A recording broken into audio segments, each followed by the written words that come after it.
Queridos amigos, queridas amigas, que o Senhor seja conosco, nos abençoe e nos guarde, nos envolva nas suas bênçãos, na sua proteção. Quero cumprimentar os meus amigos aqui na mesa, em nome de quem eu saúdo também todo o corpo de trabalhadores dessa venerável instituição. Os estudiosos do Novo Testamento, ao examinar as várias lições do Evangelho, chegam à conclusão que o Novo Testamento pode ser dividido em dois grandes eixos, dois grandes temas maiores. Todo o ensino do Evangelho, toda a lição vivenciada e apresentada por Jesus pode ser colocada em dois grandes eixos maiores, em dois grandes temas maiores. Todo o Evangelho pode ser dividido em dois itens: as parábolas de Jesus e o Sermão do Monte, em que esses dois itens se conjugam em uma perfeita harmonia, em um perfeito relacionamento. A mensagem de Jesus, portanto, pode ser entendida ora nas parábolas, ora no Sermão do Monte. São dois grandes temas que foram apresentados ao longo da vida de Jesus. No meio dos seus ensinamentos, sempre temos as parábolas ou os conteúdos que foram apresentados no Sermão do Monte. E por que nós dividimos nesses dois grandes itens? Porque, de um lado, temos o Sermão do Monte, que é um ensinamento direto, com a linguagem mais frontal, e, ao mesmo tempo, uma essência daquilo que ele queria dizer. E, do outro lado, as parábolas, que são ensinamentos metafóricos, ensinamentos alegóricos, ensinamentos onde ele utilizava histórias, muito caros, aliás, esse tipo de linguagem da tradição do Oriente, utilizava histórias, metáforas, alegorias, para vestir o seu ensinamento através de contos simples, a fim de se fazer entendido, a fim de se fazer compreendido pela linguagem popular, pelo entendimento popular. Através das parábolas, ele tornou o seu ensinamento acessível aos interlocutores da época e, ao mesmo tempo, vestindo-as com um caráter universal, com um sabor universal. Porque com essas parábolas, ele pôde preservar o seu ensino das adulterações, já que não se dá para adulterar uma história toda, porque senão fica sem pé nem cabeça, e, ao mesmo tempo, com aquela linguagem rude da Palestina de há 2000 anos, com expressões até grosseiras para nós, do século XXI, no Ocidente, com elementos rudes, ele colocou ensinamentos para todo sempre e introduziu nessas histórias aparentemente banais lições da alma, lições eternas, lições para todos os tempos. E, por outro lado, o Sermão da Montanha é a essência da essência daquilo que foi explicado de maneira exaustiva nas parábolas. As parábolas é a dissecação, é a tentativa de esmiuçar e de ensinar ponto por ponto do Sermão da Montanha de uma maneira fácil. Fácil, mas ao mesmo tempo como uma casca de cebola, né? Cada um tira as camadas que quiser. O Sermão da Montanha conseguia atingir os níveis heterogêneos da população. Aquele que era mais simples penetrava algo mais simples. Aquele que era mais entendido conseguia na parábola penetrar mais profundamente. Mas todos saíam com a lição básica. No Sermão da Montanha, no entanto, a linguagem era direta, porque ele precisava também estabelecer a síntese sucinta e o ensinamento profundo, de tal modo que até os apóstolos, os discípulos dele, tiveram dificuldade de entender as suas maravilhosas lições. De alguma sorte, o ensinamento do Sermão da Montanha é um ensinamento que, de maneira direta, confundiu as pessoas da época, a ponto de aqueles que acompanhavam o ensino dele, mesmo aqueles mais preparados, ficaram perturbados. Porque no Sermão da Montanha, o texto, o discurso, fere qualquer ética, qualquer compostura moral, qualquer conceito social e civil da época. Não havia paradigma e referência para entender a linguagem do Sermão do Monte. E a gente vai entender por quê. O Sermão do Monte, portanto, é considerado a essência da essência. Fridtjof Schwann, o notável filósofo da filosofia perene, vai dizer que o Sermão do Monte é a substância essencial de todas as doutrinas religiosas. Ou seja, preenche a essência de qualquer pensamento religioso. Humberto Roden, esse notável místico e especialista na Bíblia, vai dizer que o Sermão da Montanha é a plataforma política de Jesus. Todo partido político tem a sua plataforma. E a plataforma política de Jesus era o Sermão da Montanha. No Sermão da Montanha, Humberto Roden vai dizer, ele estabelece a sua plataforma essencial.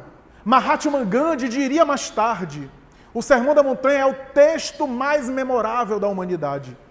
Embora eu não seja cristão, disse ele, sou hinduísta, afirmo que um hinduísta, para ser um hinduísta completo, tem que ler o Sermão da Montanha. Porque quando eu elaborei a minha mensagem de não violência na Índia, o Ahimsa, eu achava que estava sendo original. E quando eu li o Sermão da Montanha, particularmente nas Bem-aventuranças, Mateus capítulo 5, versículo 1 a 12, eu percebi que alguém já havia falado da não violência de uma maneira melhor do que eu houvera falado. O hinduísta, portanto, para ser hinduísta, tem que conhecer Jesus, especialmente o Sermão da Montanha. E conclui grande dizendo, se todas as obras da humanidade se perderem e ficar apenas o texto de Mateus, nada estará perdido. Tal era a veneração que ele tinha pelo Sermão da Montanha. Joana de Ângeles Espírito afirma, pelo médium Divaldo Franco, que o Sermão da Montanha é a cartilha maior de qualquer direito humano, que superou e foi além dos direitos humanos. É que os direitos humanos proclamados é uma pálida cópia ou uma imperfeita xerox do Sermão da Montanha, que é uma ética ainda maior, é uma ética ainda mais elevada. E se a gente pode dizer que o Sermão da Montanha é o ponto alto do Evangelho, se o Sermão da Montanha é o coração, como diz Roden, o coração do Evangelho é o Sermão da Montanha, poderíamos dizer que o coração do Sermão da Montanha são as bem-aventuranças. Bem-aventuranças essas que Jesus espiritualiza, muita gente não sabe isso, Jesus espiritualiza um gênero oral da tradição hebraica que já existia. Porque a bem-aventuranças era a semelhança de uns salmos, os salmos de Davi, que eram cantados. Bem-aventuranças era uma tradição hebraica, era uma tradição que era muito pronunciada, mas que era com uma mentalidade, com um pensamento muito diferente daquele que Jesus mais tarde espiritualizaria. Há na tradição hebraica, inclusive no Antigo Testamento, passagens onde se fala bem-aventurado aquele que é. Só que quando a gente vai ler esses textos, a gente percebe que é totalmente diferente daquilo que Jesus propôs. As bem-aventuranças do Antigo Testamento quase sempre é do mais forte, do poderoso, daquele que vence na terra. Tanto é que na cultura israelita do passado, a partir de Moisés e mesmo dos profetas antigos, o homem que era abençoado por Jeová, abençoado por Deus, ele pelo menos tinha 2 escravos. Era bem-aventurado por isso. Só para me fazer fundamentar meu discurso, se você pegar Reis, capítulo 8, versículo 8, ou Crônicas, capítulo 1, versículo 7, você vai ver mais ou menos um texto dizendo assim, bem-aventurados os homens e os seus servos diante dele. Era essa a ideia. Em Deuteronômio, um outro texto bíblico, um outro livro do Antigo Testamento, nós vemos a expressão, bem-aventurado és tu, Israel, que pisoteará sobre os seus inimigos. Porque é bem-aventurado por Deus, é abençoado por Deus. E a ideia mosaica é que o homem abençoado por Deus tem compensações materiais e é abençoado na terra. Daí Moisés diz em um dos seus mandamentos, honrai pai e mãe, para que tenhais longos dias de vida na terra. Então a compensação é na terra. Moisés estabelece uma justiça divina, mas a justiça se estabelece na terra. Com compensações materiais, com aquisições materiais. Essa, mais ou menos, era a ideia que predominava. Jesus, quando sobe ao monte, segundo Mateus, essa ideia é controvertida. E já houve gente que partiu para a briga por causa disso. Porque o texto de Mateus, capítulo 5, fala que ele subiu ao monte. Lucas fala que ele desceu ao monte. Eu acho que não é importante se ele subiu ou se ele desceu, mas o que ele falou. Acredita-se que é provável que Lucas tivesse maior razão, ou um autor diz que é provável que, a depender do ponto de vista de quem estivesse assistindo Jesus, ele estava subindo ou descendo, porque era uma planície muito suave, né? Tudo depende da perspectiva. Outros autores estabelecem que é provável que ele discursou, que ele fez esse discurso mais de uma vez. Então o texto de Lucas se refere a um depoimento e o texto de Mateus outro depoimento. Olha que coisa complicada. E há autores que defendem que o texto de Mateus não é literal ao pé da letra. E o texto de Lucas, o Evangelho de Lucas, como se sabe hoje, é narrativa de Maria de Nazaré, a mãe dele, narrativa, portanto, de sua mãe, que deve ter ouvido esse discurso. E o de Mateus, Levi é um indivíduo culto, e o Evangelho de Mateus é uma tentativa de organizar o ensinamento de Jesus e conectá-lo ao Antigo Testamento. Acredita-se que Mateus, em alguns momentos, fazia arranjos para provar que Jesus é o Messias. Então Moisés subiu ao monte e recebeu o decálogo. Jesus sobe ao monte e fala o sermão das bem-aventuranças. Como se Mateus quisesse provar aos seus irmãos hebreus, aos seus irmãos judeus, que Jesus era um novo Moisés. Era um Moisés mais aperfeiçoado. Então o Evangelho de Mateus é um evangelho que tenta arranjar. Pouco importa, no entanto, se ele subiu ou se ele desceu. Como diz Amélia Rodrigues Espírito, é provável que ele subia descendo e descia subindo. Porque é simbólico isso. Jesus desce aos homens, sem se misturar com os homens, subindo e sintonizando com o Pai, e sobe a Deus, sem se esquecer da retaguarda. A verdade, no entanto, é que as bem-aventuranças é o checklist de Jesus de felicidade. Se eu for fazer uma enquete aqui, para você colocar assim, fazer uma lista para o que significa felicidade para você, cada um vai dizer uma coisa, né? A depender do nosso nível de consciência, eu já penso assim, uma Lamborghini ao Diablo, uma Ferrari, uma coisa assim bem modesta, né? E outras coisas mais que eu vou listando, que seria assim o modelo da minha felicidade. As bem-aventuranças de Jesus é a lista dele do que é felicidade para um espírito daquele. É o espírito angélico, que já alcançou toda a potencialidade evolutiva, vir até nós e dizer, sabe como é a felicidade dos anjos? É isso aqui. Bem-aventurado és e começa. As bem-aventuranças, portanto, é esse discurso de um espírito puro, falando o que é que significa a bem-aventurança para espíritos puros, de onde ele veio. Essa é a ideia. Não é à toa que Allan Kardec resgata essa tradição. Allan Kardec não, os espíritos que responderam a Allan Kardec. Porque quando ele pergunta no item 170 do Livro dos Espíritos, o que acontece ao espírito quando cumpre a sua última encarnação? E os espíritos responderam, espírito bem-aventurado. Isso é, torna-se espírito puro. Os espíritos resgatam essa expressão, bem-aventurado. E o que eu quero dizer com tudo isso é que as bem-aventuranças é algo que, se a gente fosse aqui mexer, estudar, a gente teria sempre tema para falar. E é tão interessante que quanto mais a gente estuda, mais a gente conhece, mais a gente entende algumas coisas. Mateus e Lucas que escrevem. O texto de Mateus é muito mais conhecido, porque o de Lucas aparece às vezes espalhado ao longo do seu evangelho, mas sobretudo no capítulo 6, que Lucas apresenta as suas bem-aventuranças, mas o Evangelho de Lucas fala um pouco das bem-aventuranças no sentido material, né, da personalidade. E tanto é que alguns autores dizem que as bem-aventuranças em Lucas são má-aventuranças, né, porque ele fala o discurso oposto. E ai de vós ricos, e ai de vós que predominam, e ai de vós que subjuga. Ele falou o contrário do que está no texto de Mateus, que é mais conhecido, que é o texto mais belo, né, no sentido popular da palavra, é o texto mais acessível, é o texto mais comentado. A verdade é que todas as bem-aventuranças têm uma sequência extraordinária, de tal forma que tem uma proposta e uma compensação.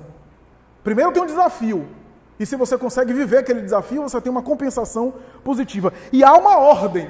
Quer ver uma coisa? A primeira bem-aventurança. Bem-aventurados pobres de espírito. Humberto Roden prefere algo que eu prefiro também. Ele prefere pobres pelo espírito. Ou seja, pelo espírito eu me torno pobre.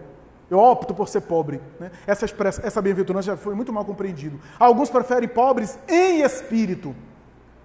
Pastorino até tem uma tradução que ele diz que é mendigos, porque pobre tem a ver com desprovido, e mendigos tem a ver com aquele que mendiga, aquele que busca.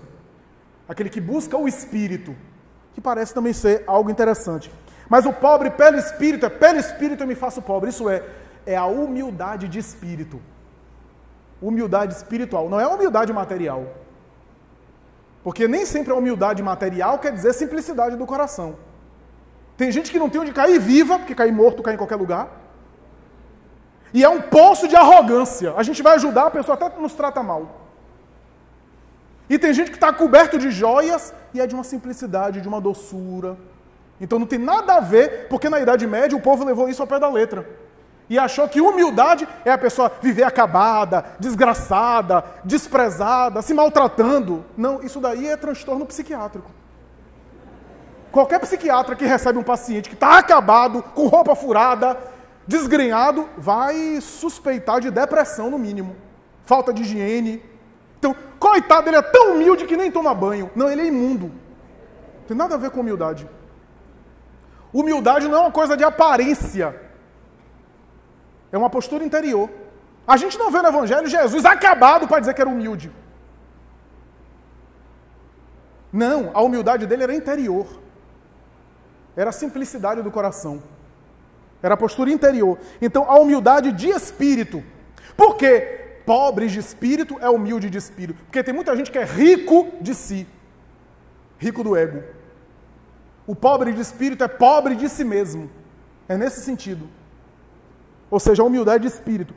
Aí eu pergunto, por que a primeira bem-aventurança é essa? Porque a primeira virtude é essencial.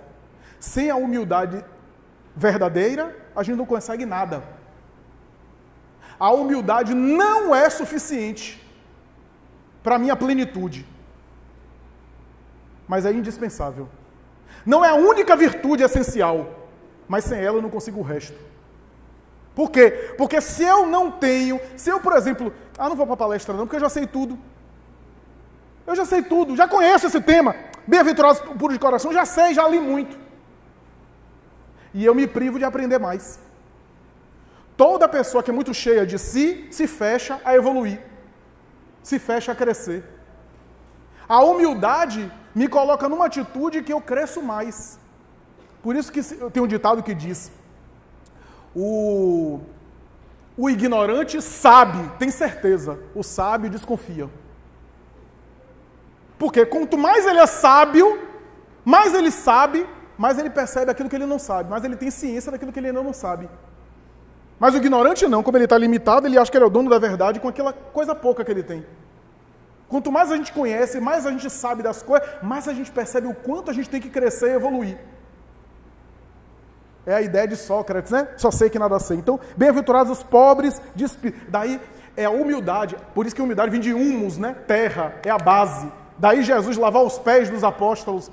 E Pedro diz, não, tu podes lavar os outros apóstolos, mas meu pé tu não lavas. E Jesus disse, se eu não te lavar os pés, tu não tem nada comigo. Aí Pedro diz, Senhor, então me lava todo. Olha que coisa. Aí Jesus, não, Simão, só os pés basta, porque os pés são a base que segura o corpo. É a humildade. Era isso que ele queria passar. Não é o exagero. Então, é a primeira bem-aventurança. Segunda, bem-aventurados aqueles que choram, porque serão consolados. Aí eu pergunto, todo mundo que chora vai ser consolado? Tem choro de ódio, choro de vingança, choro de perversão, choro de fazer mais mal ainda, choro do fanatismo. E quem são esses bem-aventurados que choram e que serão consolados? São os pobres de espírito. Uma bem-aventurança puxa a outra. Os que choram que serão consolados são os pobres de espíritos, porque deles é o reino dos céus.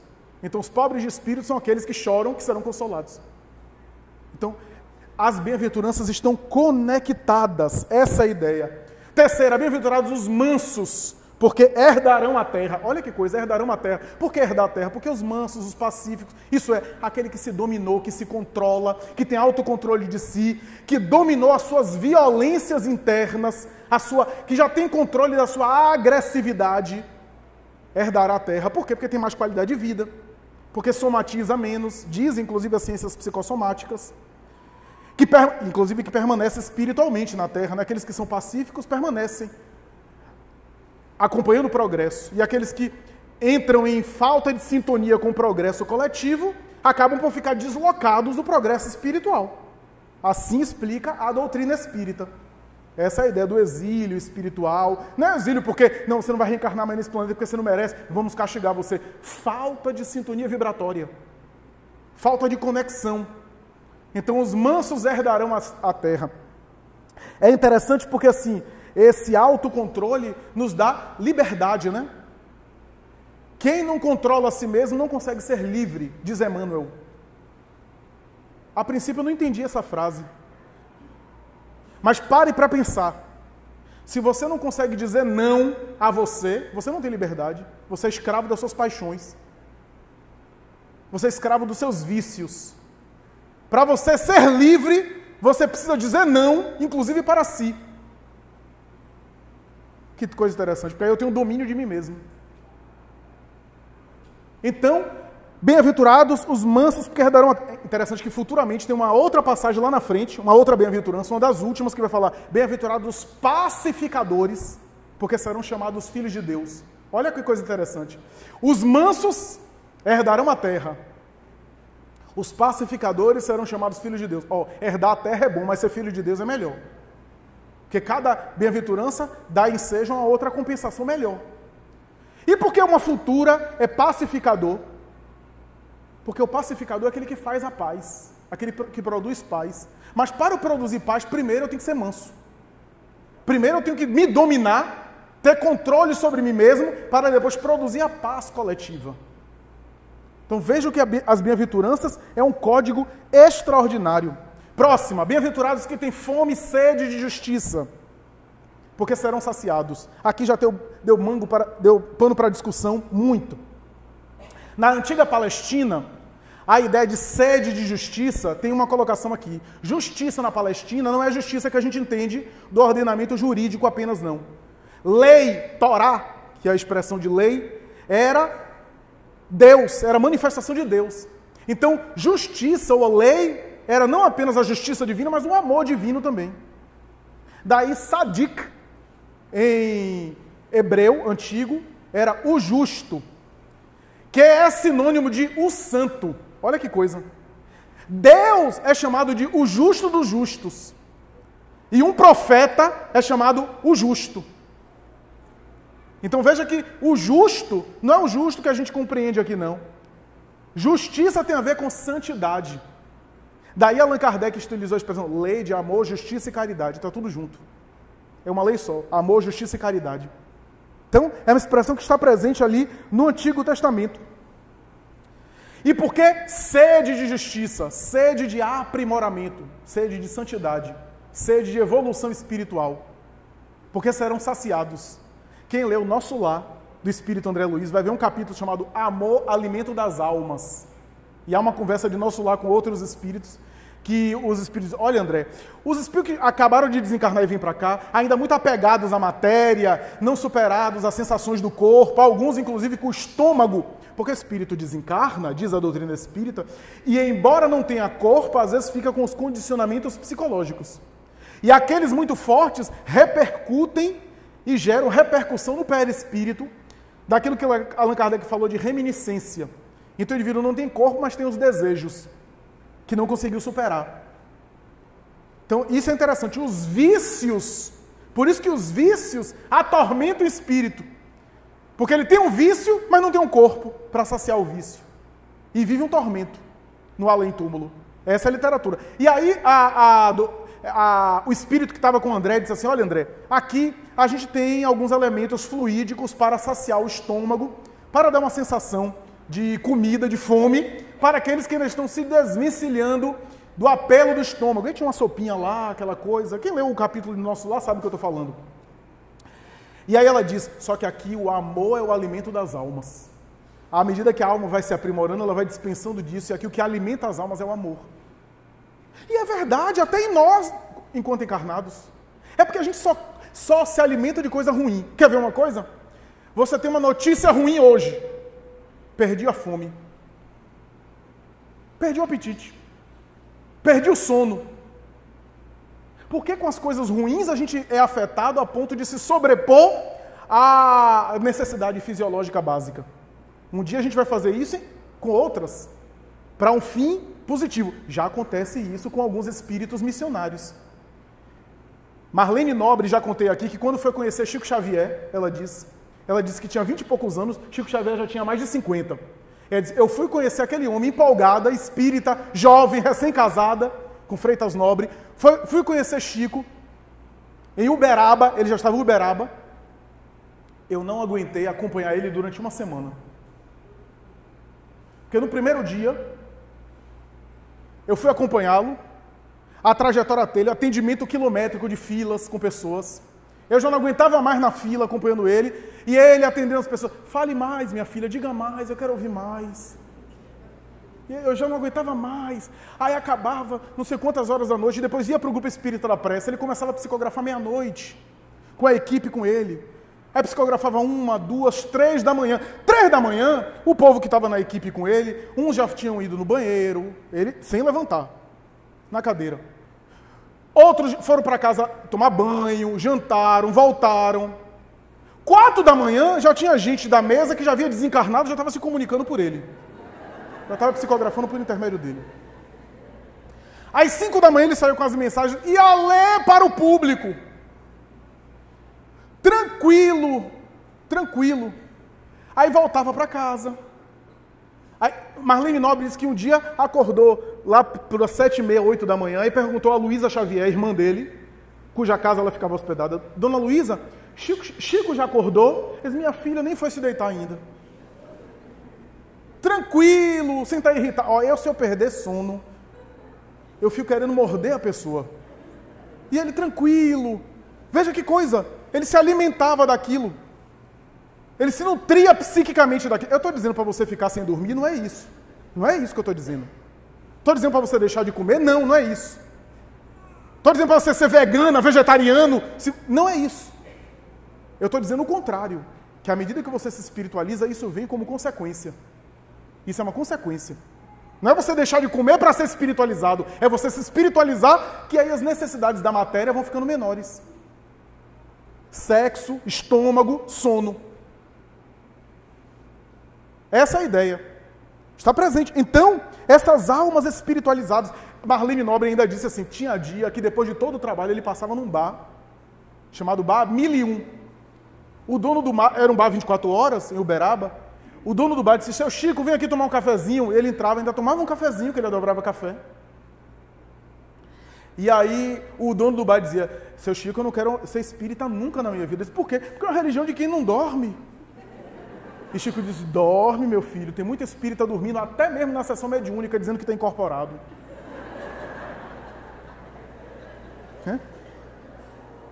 Então tem isso. Próxima bem-aventurança. Bem-aventurados misericordiosos, porque receberão a misericórdia. Misericórdia é uma palavra que eu acho muito bonita, né? Misericórdia vem de duas expressões em latim. Cordis, coração. Miserere, miséria, necessidade. Misericórdia é um olhar de coração para as misérias do próximo. As misérias materiais e morais. Essa é a ideia. Então, é um olhar que vai além do perdão. O perdão faz parte da misericórdia. Mas você pode perdoar e nunca mais conviver. Mas para conviver, precisa se perdoar também. Ou seja, a misericórdia vai além do perdão. O perdão está dentro da misericórdia, mas a misericórdia vai além, porque é um olhar.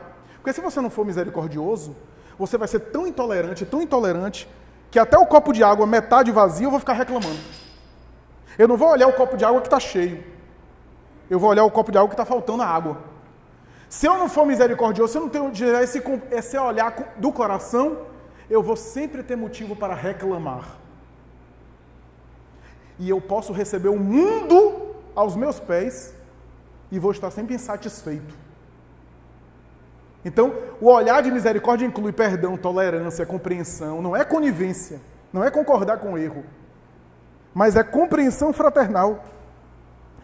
E outras duas bem-aventuranças, porque a próxima bem-aventurança é nossa. A próxima é bem-aventurados os puros de coração, porque verão a Deus. Mas antes de falar dela, tem outras duas que é bem-aventurados os que sofrem perseguição por causa da justiça. Ó, justiça de novo. Antes eram os que têm fome e sede de justiça. Esses já sofrem perseguição, ou seja, já estão em holocausto por justiça. E a última que fala, que é uma espécie de síntese, que fala bem-aventurados sois vós, que sofrer perseguição, que foi injuriado, que foi caluniado, que disserem mentiras contra vós, exultai, porque é grande o vosso galardão, que é a última bem-aventurança.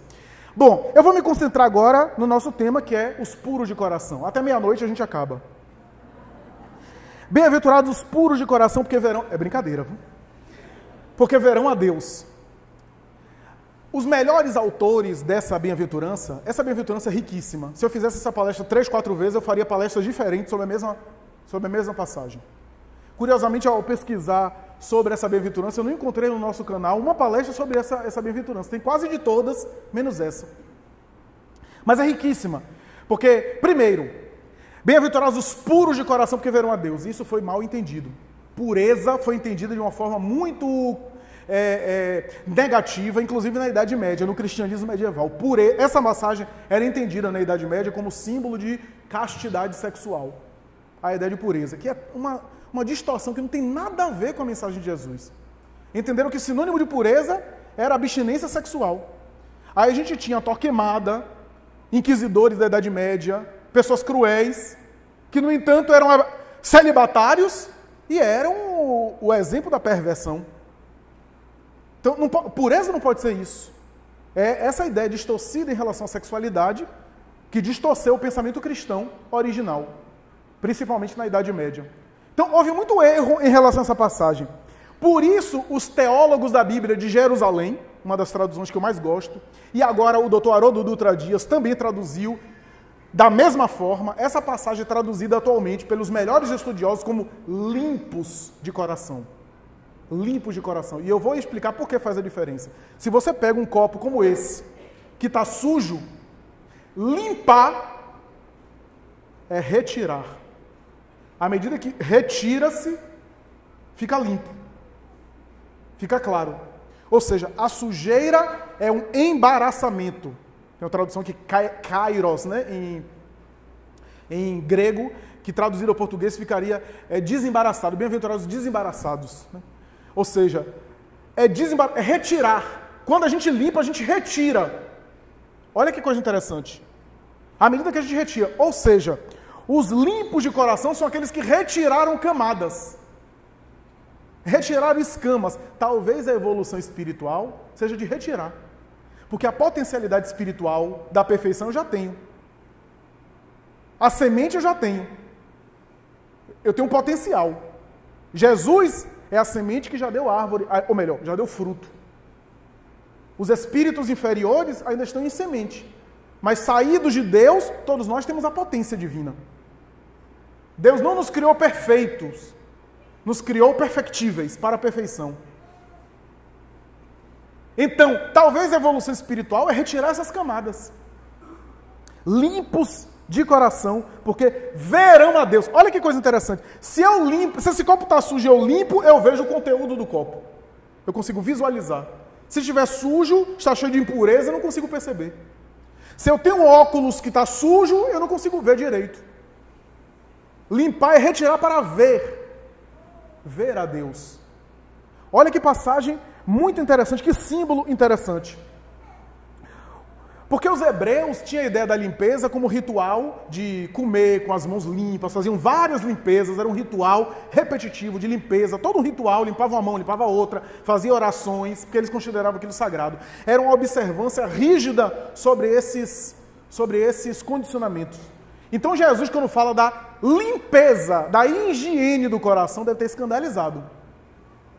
Porque o que eles consideravam como símbolo de pureza era a lavagem das mãos, era a forma de comer, era a forma de se portar na refeição, era a higiene nas refeições, que para o hebreu antigo era algo sagrado. Humberto Roden tem um comentário sobre essa passagem que ela vai dizer o seguinte: se os pobres de espírito são aqueles humildes de espírito que por consequência se desapegam das coisas materiais, porque são humildes, e o desapego aqui, independente se a pessoa tem ou não tem, ela é desapegada. Se os pobres de espírito são desapegados das coisas externas, os puros de coração são desapegados do ego. Essa é a ideia. Se despojou do ego. Por quê? Porque quando eu sou muito egóico, eu tenho alguma coisa suja que está entre eu e o espírito, o ser profundo que sou. Então como é que eu vejo a Deus? Tem um guru indiano, eu vi um vídeo recentemente pela internet que ele diz o seguinte: se você já não assiste, por exemplo, coisas fúteis, não lê revista fútil, não assiste essas coisas banais aí da televisão, essas coisas de fofoca, parabéns. Mas se você não faz isso e critica quem faz, é melhor você voltar a assistir. Se você já não bebe álcool, mas critica quem toma uma taça de vinho, cuidado que você está pior do que ele, é melhor voltar a beber álcool. Se você já não come carne, mas aquela pessoa que fica matando os outros de raiva, querendo convencer todo mundo a ser vegano, cuidado, que é melhor você voltar a comer carne.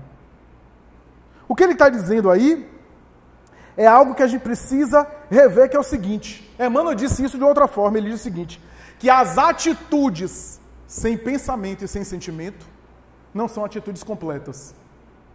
Não são atitudes completas. Aí eu me lembro daquele trecho de Maria e Marta, né?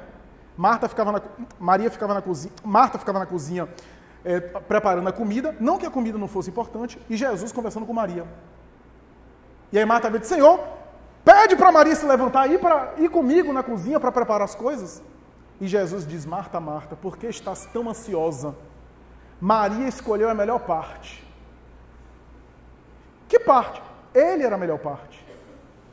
Aqui para nós, quem dá conta das coisas de casa, homem ou mulher, sabe do que eu estou falando. Tarefa doméstica não tem fim.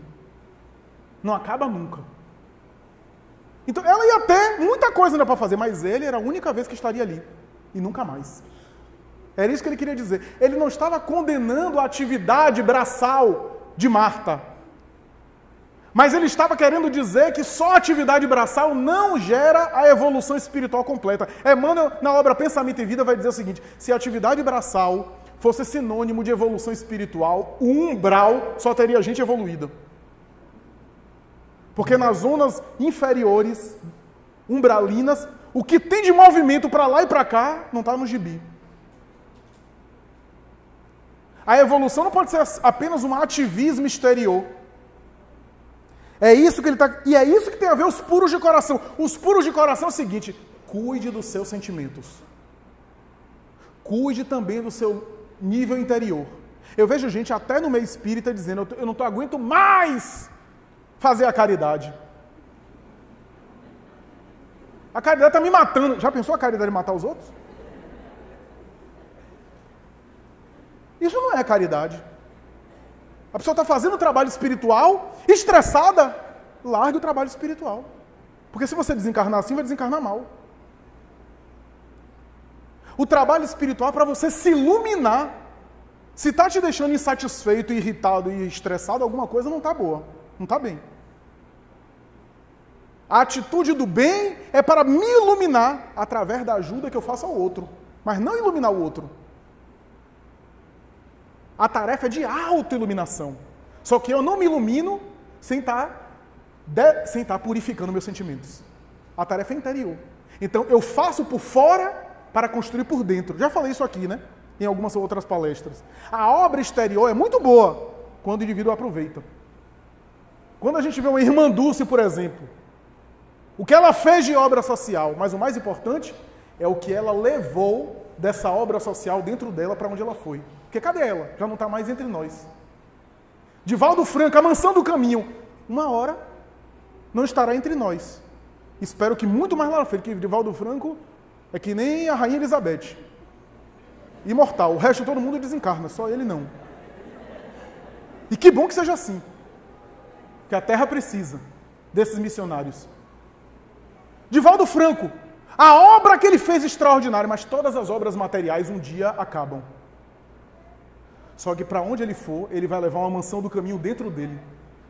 Que foi aquilo que ele se tornou a partir daquilo que ele tornava. Porque senão a gente vai repetir os erros de alguns espíritas que dão depoimento. Criou creche, fundou orfanato, criou casa espírita, foi diretor de não sei o quê. Tem vários exemplos disso, né? Fez um monte de obra exterior, mas não se melhorou enquanto fazia a tarefa. A obra do bem é válida? É. Mas é muito melhor quando a pessoa se ilumina através da obra. A obra é uma forma da pessoa se iluminar. Porque senão a gente vai fazer só serviço social, só atividade filantrópica. Porque, meus amigos, eu posso dar uma cesta básica para alguém xingando a pessoa. É melhor fazer o bem do que não fazer nada. Mas não é um bem completo. Por isso que Allan Kardec, no item perfeição moral, ele vai dizer o seguinte, que o amor elevado é o bem desinteressado. Esse é o completo. O bem com interesse não deve ser feito? Não, deve ser feito. Mas não é o bem completo. É melhor fazer o bem por interesse do que não fazer nada. Mas não é completo. Porque, por exemplo, eu posso estar aqui fazendo palestra, mas o meu interesse não é divulgar o evangelho, mas é querer aparecer, querer projeção social, querer alguma compensação, algum ganho. Eu posso estar fazendo a caridade para querer destaque, para querer aparecer na mídia. É um bem com interesse, mas não é um bem completo. Então, a ação exterior é importante. Porque a ação exterior vai treinando o nosso altruísmo. Mas é completa e é ideal, é espiritualmente elevado quando o meu coração está colocado ali. Quando eu tenho os braços de Marta e o coração de Maria. Eu tenho a atitude braçal de Marta na cozinha, mas eu tenho um sentimento de Maria. Essa é a ideia, a conjugação dos dois. Por quê? Porque a obra interior que é a meta. Só que eu não consigo fazer a obra interior completa se eu me isolo, vou para a montanha do Tibete e fico lá meditando para conseguir paz. Eu quero ver eu ter paz no trânsito de Salvador. Então, determinadas virtudes eu só consigo com o próximo, na relação com o próximo. Mas nunca se esquecer que a meta é interior. Eu não consigo conquistar tudo sozinho, eu preciso do próximo, mas eu não posso me perder de mim mesmo para apenas viver uma construção de fora sem construir por dentro. Então, essa é mais ou menos a ideia da pureza de coração. A pureza de coração tem a ver com o aperfeiçoamento dos seus sentimentos. Isso é, melhor espiritualizar os nossos sentimentos. Melhorar a forma que a gente tem de se relacionar com os outros. A minha forma de interagir com o próximo. A minha forma de me dirigir ao próximo. A minha forma de falar com o outro. Tudo isso é pureza do coração. E para entender melhor, Emmanuel, na obra Pensamento e Vida, novamente eu estou citando essa obra, Pensamento e Vida, ele tem um conceito que ele resgata um pouco esse conceito da tradição hebraica, da tradição do judaísmo. Ele vai dizer que a mente humana é um espelho. Ora, pense aqui, o espelho é um elemento que recebe imagens e também transmite imagens. A mente humana, portanto, é um espelho. E ele vai dizer, é um espelho da vida em toda parte. Ou seja, você é um espelho que reflete em toda parte a quantidade da vida, com V maiúsculo, que você já consegue receber. Ora bem, pense no seguinte, Deus o tempo todo está em conexão e o tempo todo está agindo na sua criação de maneira sutil, invisível e imperceptível. Significa dizer que você é um espelho que capta alguma coisa do divino, de acordo com a sua capacidade. Agora imagine, nós refletimos, portanto, Deus de acordo com a nossa condição. Se eu tenho muito ego, se eu me acho melhor do que os outros, se eu quero predominar sobre os outros, se eu tenho um amor muito interesseiro, eu tenho muita sujeira entre o espelho da minha mente e o divino. Eu reflito Deus, mas reflito Deus com certa sujeira. Eu preciso limpar para refletir Deus de maneira mais cristalina, de maneira mais transparente. O que significa dizer que à medida que eu evoluo espiritualmente, eu vou tirando essas escamas, melhor eu reflito a divindade. Mais clara é a irradiação de Deus através de mim. A minha consciência consegue refletir a consciência cósmica de maneira cada vez mais aperfeiçoada. Essa é a ideia do espelho da vida. Não é por outra razão que Allan Kardec, quando examina essa bem-aventurança... gente, o Evangelho segundo o Espiritismo é praticamente... Todo o Evangelho segundo o Espiritismo são recortes do Sermão da Montanha. Kardec pegou os trechos do Sermão da Montanha, que é a essência do Evangelho, fez capítulos, escrevia sobre o trecho e permitia que os espíritos escrevessem também, falassem. A moral espírita praticamente é em cima do Sermão da Montanha, com algumas exceções, algumas partes. Mas se você for ver os vários capítulos do Evangelho segundo o Espiritismo, todos eles são baseados em trechos do Sermão da Montanha. É impressionante. E não foi à toa, foi a orientação dos espíritos, porque ali estava a moral mais pura, a essência mais cristalina do Evangelho. Ali estava a manifestação de Deus. Que eu quero dizer uma coisa para vocês. A mente não é o espelho da vida? A mente não reflete a capacidade que o Espírito tem de refletir a luz divina com a sua sujeira, com as suas impurezas? Agora pense em Jesus. Jesus era a mente cristalina por excelência que refletia a Deus. É por essa razão que, se você quer ver ou quer entender Deus, olhe Jesus. Quer compreender a divindade? Veja Jesus. Porque Jesus é o espelho de Deus. É aí que a gente vai perceber, vai entender um pouco a divindade. Não é à toa que nesse capítulo Bem-aventurados os puros de coração, Kardec tem simplicidade de coração, tem um texto sobre simplicidade. Por quê? Porque se eu estou dizendo que a sujeira é um monte de elemento e a limpeza retirar, eu estou dizendo que a limpeza é mais simples. A limpeza é tirar a complicação e deixar o que é essencial. A gente pensa que simples é a coisa descuidada. Não. Simples é aquilo que é essencial. Daí a ideia da arquitetura moderna, né? Dos especialistas em arquitetura, em decoração. Né? O mais simples possível é o mais chique. É o mais sofisticado. Né? Daí aquela ideia de Leonardo da Vinci, né? Leonardo da Vinci tem uma frase muito famosa que diz que a simplicidade é a mais alta sofisticação. Por quê? Porque a coisa simples, nesse sentido elevado, é a coisa que você nem tira nem bota nada. Está perfeito ali. Da Vinci era matemático também, né? Era obcecado pelas medidas, né? Pela perfeição aritmética, geométrica, né? Então o que é perfeito é simples. Porque você nem tira nem bota nada, está perfeito. Então é isso em toda parte.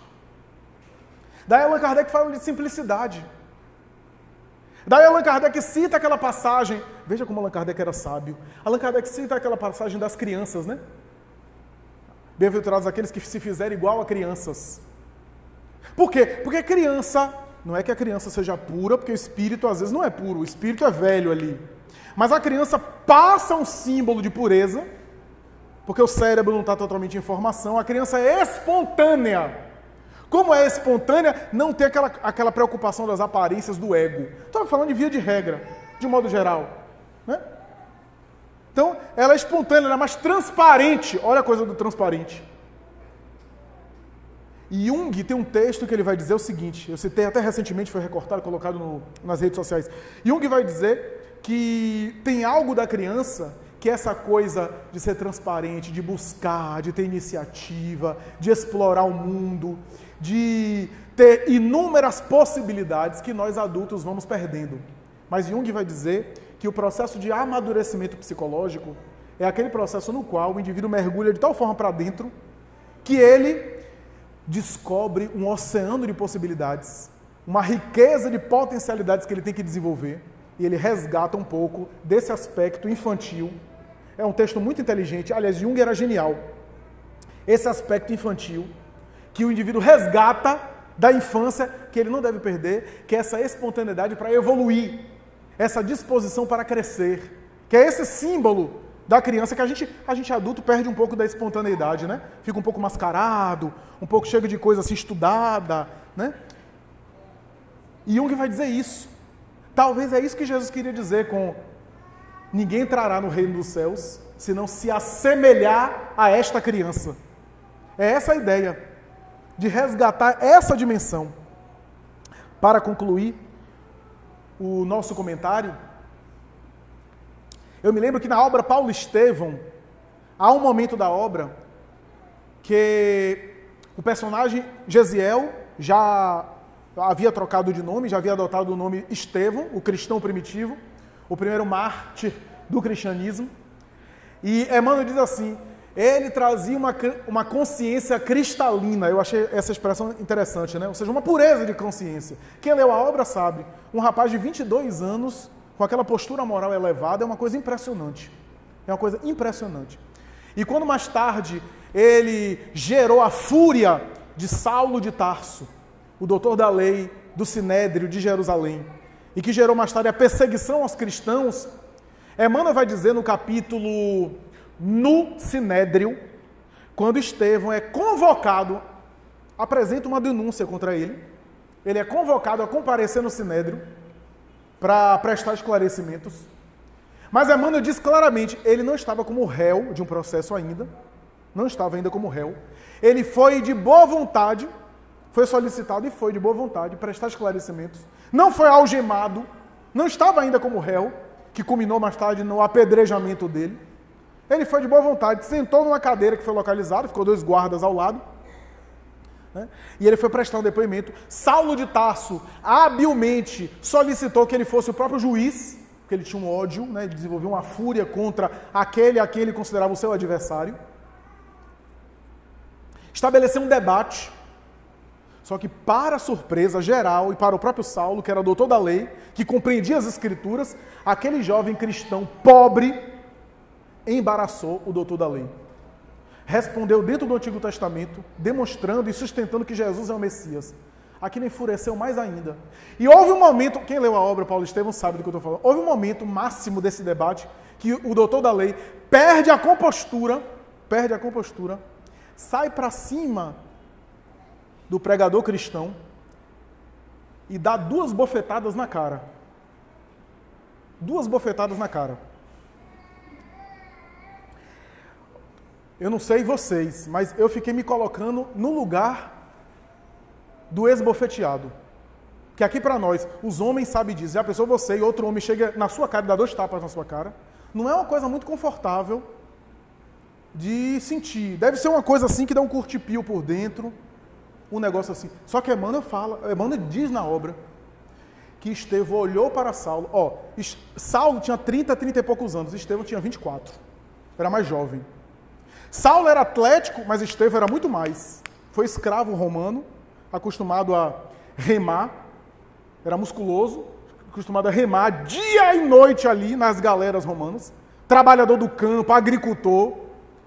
Rapaz, ele parou, olhou, depois de tomar 2 bofetadas, olhou. Emmanuel não diz isso é licença poética minha. Eu até acho que assim ele começou a enrijecer o bíceps e a mão assim fez assim, né? E mirou direitinho.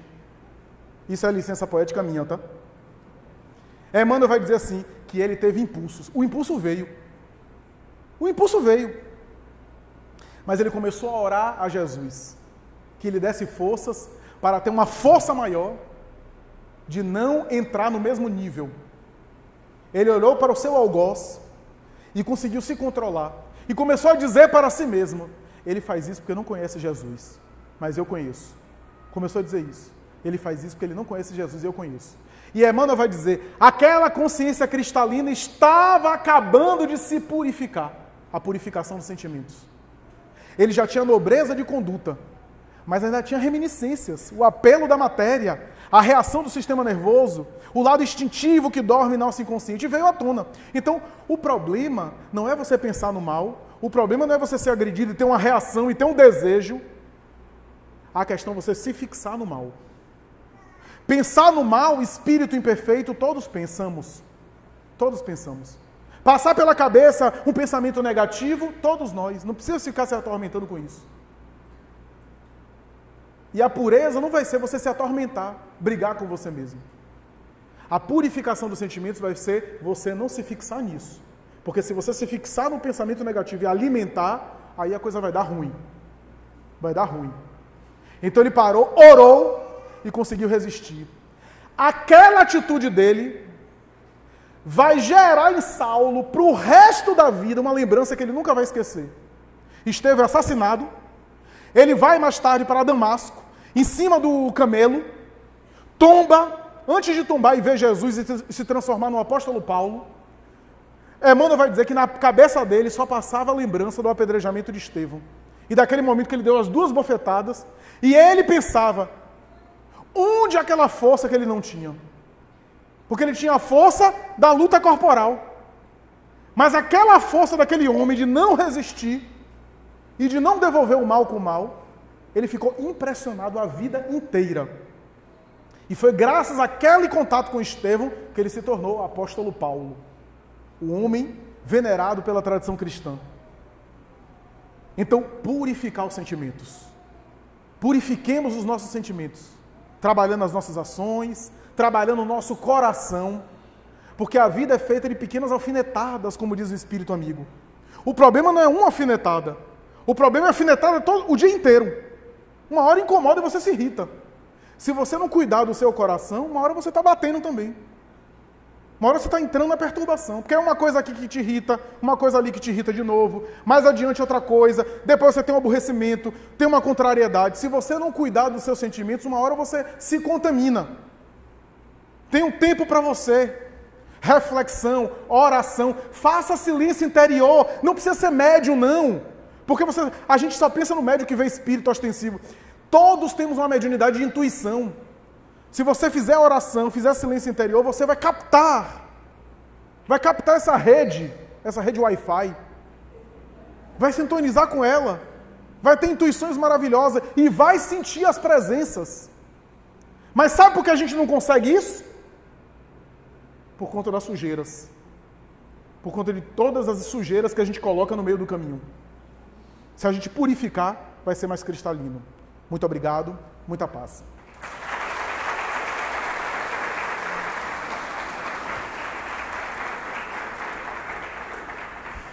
Muito obrigado, Fábio, por ter aceito o nosso convite e por nos trazer tantas reflexões.